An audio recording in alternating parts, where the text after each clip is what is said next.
আমার বউ আমার সাথে খুব খারাপ ব্যবহার করে, তুই তুকারি করে, বাসায় চিল্লাচিল্লি করে, এতে আমার খুব কষ্ট হয়। আমার বউ এখানে উপস্থিত আছে, আমার বউকে কিছু নসিহত করুন প্লিজ। যে ভদ্রলোক প্রশ্নটি করেছেন, আমার মনে হয় যে আজকে বউকে তিনি ফুসলে ফাসলে আনছেন এই উদ্দেশ্যে, যাতে করে উনি ওনার দায়িত্বটা, ওনার কাজটা আমার হাতে তুলে দিলেন যে আমার স্ত্রীকে আপনি একটু নসিহত করে দেন। আমি এই জন্য বলি, এই প্রশ্নগুলো তো শুধু প্রশ্ন না, এগুলো কোনোটি আছে, এগুলো এক একটা আলপিন। অর্থাৎ আপনার কাউকে একটা খোঁচা দেওয়া দরকার, আপনি দিতে পারতেছেন না, আলপিনটা আমার হাতে দিয়ে বলেন আপনি একটু দেন, ব্যাপারটা সেরকম হয়ে গেছে। যাই হোক, প্রথম কথা হলো যে আমরা সবাই অন্যকে উপদেশ দিতে খুব পছন্দ করি, নিজে উপদেশ নিতে চাই না। আমার কাছে যখন প্রশ্ন আসে যে হুজুর আজকে একটু বলে যাবেন যে একজন স্ত্রীর প্রতি স্বামীর কি কি কর্তব্য আছে, তখন আমার বুঝতে বাকি থাকে না এটা কোনো মহিলার প্রশ্ন। তিনি তার স্বামী আজকে এখানে আছে, তাকে সাইজ করতে চান, এই জন্য তিনি এই প্রশ্নটি ছুড়ে দিয়েছেন। আমরা প্রত্যেকটা মানুষ আমরা আরেকজনের হাদিসটা খোঁজাখুঁজি করি, আমি নিজের হাদিসটা আমি খুঁজি না। আজকে যদি একজন মানুষ বলতেন যে একজন আদর্শ স্বামীর কি কি গুণ থাকা উচিত, আমি একজন পুরুষ মানুষ, আমার এটা জানা দরকার, আমি আমার স্ত্রীর কোনো হক নষ্ট করছি না তো, এটা হতো সবচাইতে অ্যাপ্রিসিয়েট করার মতো প্রশ্ন। ঠিক একইভাবে কোনো স্ত্রী যদি জানতে চাইতেন যে আমি কিভাবে একজন আদর্শ মুসলিম স্ত্রী হতে পারি, সেই গুণগুলো কি কি আছে যেগুলো আমাকে অর্জন করতে হবে আপনি একটু বলে দেন, তাহলে সেটা হতো আদর্শ প্রশ্ন। নিজের পরিবারে কেউ ভুল পথে থাকলে প্রশ্নের মাধ্যমে তার সংশোধন কামনা করাটাকে আমি দোষের বলে মনে করছি না, কিন্তু এই প্রবণতা থাকা যে সব সময় আরেকজনকে সোজা করবো বাট আমি পুরাই বাঁকা থাকবো, এটা কখনো বুদ্ধিমান মানুষের কাজ হতে পারে না। তো যাই হোক, কোনো নারী, কোনো স্ত্রী তার স্বামীকে যদি তুই তোকারি সত্যিই করেন, এটা খুবই জঘন্য এবং অত্যন্ত ভয়াবহ একটা ব্যাপার, অত্যন্ত ভয়াবহ একটা ব্যাপার। এবং একসাথে থাকতে গেলে কিছুটা বাদানুবাদ, কিছুটা উচ্চবাচ্য হবেই, কিন্তু তাই বলে তুই তোকারি পর্যায়ে চলে যাওয়া, চিল্লাচিল্লি পর্যায়ে চলে যাওয়া, হাতাহাতির পর্যায়ে চলে যাওয়া, এটা খুবই ডেঞ্জারাস, খুবই ভয়াবহ। দেখুন, একজন স্ত্রী সামলানো কঠিন না একাধিক স্ত্রী সামলানো কঠিন? একাধিকটা কঠিন না? প্রিয়নবী সাল্লাল্লাহু আলাইহি সাল্লামের স্ত্রী কতজন ছিলেন? এতজন স্ত্রী থাকার পরও আল্লাহ নবী সাল্লাল্লাহু আলাইহি সাল্লাম জীবনে একবারের মতো তার কোনো স্ত্রীদের সামনে চিল্লাচিল্লি করেছেন, গায়ে হাত দেওয়া তো পরের বিষয়, কখনো চিল্লাচিল্লি করেছেন নাউজুবিল্লাহ, এরকম একটি কথা কোনো জাল হাদিস দ্বারাও পাওয়া যায় না। তার মানে কি তাদের মধ্যে কিছু হয় নাই? বহু কিছু হয়েছে, এমন এমন জিনিস হয়েছে আমরা মনে করি যে কিছুই হয় নাই, বহু কিছু হয়েছে। হ্যাঁ, বহু কিছু বলতে আমরা যেগুলো মনে করি এরকম না, মানুষ হিসাবে তাদের মধ্যে অনেক কিছু হয়েছে। এক স্ত্রীর ঘর থেকে মধু খেয়ে এসছেন,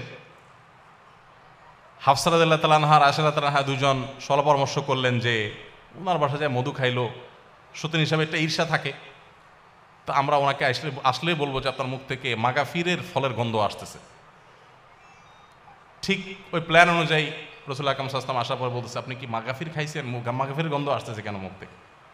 রাসূল সাল্লাল্লাহু আলাইহি ওয়াসাল্লাম বলেন, না তো, মাগাফির তো খাই নাই, এটা খুব দুর্গন্ধ জাতীয় ফল, এটা তো খাই নাই। উনি আবার মুখে দুর্গন্ধটাকে খুব অপছন্দ করতেন, জিবরিল আসতো তার কাছে সবসময়। তো এবার ওনারা আবার আইডিয়া দিচ্ছেন যে আপনি মধু খাইছেন, মাগাফির খান নাই, হতে পারে পাখিয়ে ওই মাগাফির খেয়ে এসে মধুতে মুখ দিছে। দেখেন কত সুন্দর পরিকল্পনা। তো নবী সাল্লাল্লাহু আলাইহি সাল্লাম দেখলেন যে স্ত্রীরা নাখোশ হয়ে গেছে, বলেন যে ঠিক আছে, তাহলে আজ থেকে আমি আর মধু কোনোদিনই খাবো না। আল্লাহ তাআলা অবশ্য পরে আয়াত নাজিল করে সব ফাঁস করে দিয়েছেন। এগুলো আমরা জানলাম কিভাবে? আল্লাহ তাআলা আয়াত নাজিল করে দিয়েছেন, দিয়ে বলে না, স্ত্রীকে খুশি করার জন্য আপনি একটা হালাল জিনিস জীবনেও খাবেন না, এই শপথ কেন করতে যাবেন? আল্লাহ তাআলা নবী সাল্লাল্লাহু আলাইহি সাল্লামকে নসিহা করেছেন। তাহলে দাম্পত্য জীবন নবী সাল্লাল্লাহু আলাইহি সাল্লামের স্ত্রীদের এরকম বিষয় আসলে ছিল, কিন্তু নবী সাল্লাল্লাহু আলাইহি সাল্লাম কখনো রাগ করেন নাই। তো একইভাবে আমাদের স্বামীদেরও উচিত স্ত্রীদের সাথে সুন্দর আচরণ করা, স্ত্রীদের উচিত স্বামীদের সাথে সুন্দর আচরণ করা। ভালো করে শুনে রাখেন, অনেক মহিলা আছে লম্বা লম্বা তসবিহ পড়েন, ঘন্টা ঘন্টা কোরআন তেলাওয়াত করেন, ওয়াজ একটার পর একটা ভিডিও শুনতে থাকেন, শুনতে থাকেন, শুনতে থাকেন, এমনকি রান্না করেন তখনও ভিডিও চালাই দিয়ে তারপরে শুনেন, মাগার স্বামীর সাথে দুর্ব্যবহার করেন, স্বামীর কথা শুনেন না। আছে না নাই? এখানে যদি পুরুষ বেশি, অতএব পুরুষের ঠিকের পরিমাণ বেশি হবে, এটাই স্বাভাবিক। কিন্তু শুনেন, আমি একটা কথা প্রায় বলি, আমাদের বোনদের জন্য তিতা করল্লার মতো আমল হলো স্বামীর আনুগত্য করা, স্বামীকে শ্রদ্ধা করা। তিতা করল্লা খেতে কষ্ট হলেও, করলার রস চিবায় খেতে কষ্ট হলেও অনেক দুরারোগ্য ব্যাধির উপশম হয়।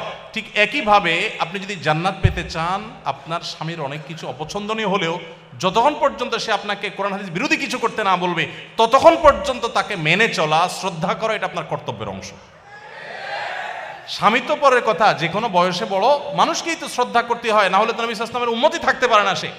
আমি এরকম বহু মহিলা কথা জানি যে শুধু বোরকা পরেন না, হাত মোজা পা মোজা মেনটেন করেন, তাহাজ্জুদও পড়েন, জিকির আজকার করেন, তেলাওয়াত করেন, ওয়াজ শুধু শুনেন না, ওয়াজ মানুষকে করেনও, মাগার ওনার স্বামীর প্রতি তিনি দায়িত্বশীল স্ত্রী না।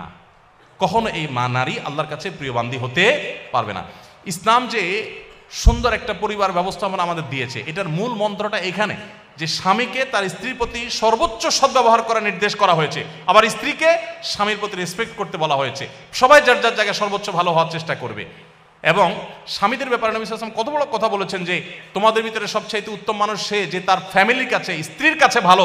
এবং নবীজি কত বড় মানে উচ্চ পর্যায়ের সদাচরণ তার ছিল যে তিনি বলছেন ওয়ানা খায়রুকুম লি আহলি, স্ত্রীর কাছে ভালো থাকার ক্ষেত্রে তোমাদের যে কারোর চাইতে আমি আমার পরিবার স্ত্রীদের কাছে আমি ভালো।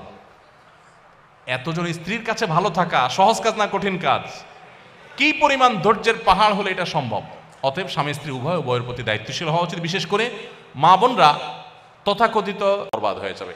আল্লাহকে সন্তুষ্ট করবার জন্য নিজের কাছে ভালো না লাগলেও দাঁত খিচে সবর করে হলেও নিজের স্বামীকে শ্রদ্ধা করতে শিখুন।